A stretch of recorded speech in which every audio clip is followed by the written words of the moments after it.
नमस्कार दोस्तों, आपका स्वागत है हमारे चैनल में। अगर आपने हमारे चैनल को सब्सक्राइब नहीं किया है तो चैनल सब्सक्राइब कर लें।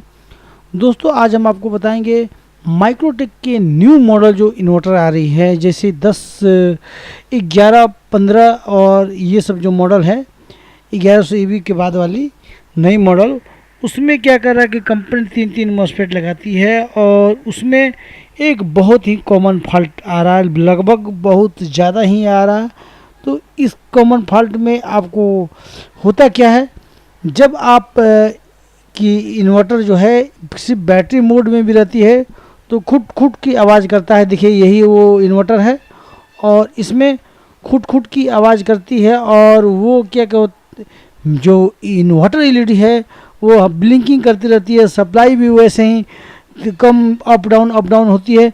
इस टाइप के मैंने पहले भी वीडियो बनाया है जिसमें किसमें ऑप्टो कपलर, रिले इत्यादि चेक करने के लिए मैंने बताए थे।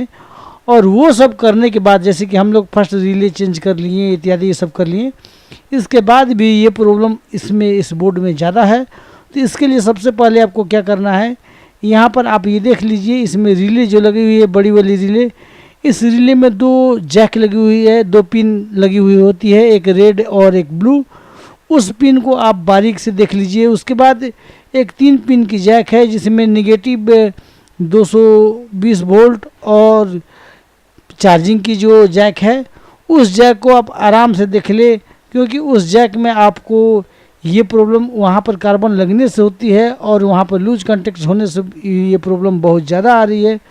उसके बाद अगर आपको और ये प्रॉब्लम है तो एक बगल में फीडबैक के लिए जो सिग्नल दी गई है उसको भी आप चेक कर ले। अगर इसके बाद अगर आपको ज़्यादा प्रॉब्लम आती है तो यहाँ पर एक 100 के अगर रेजिस्टेंस है, उस रेजिस्टेंस को और उससे लगे डायोड को आप चेक कर ले, आपकी प्रॉब्लम सॉल्व हो जाएगी।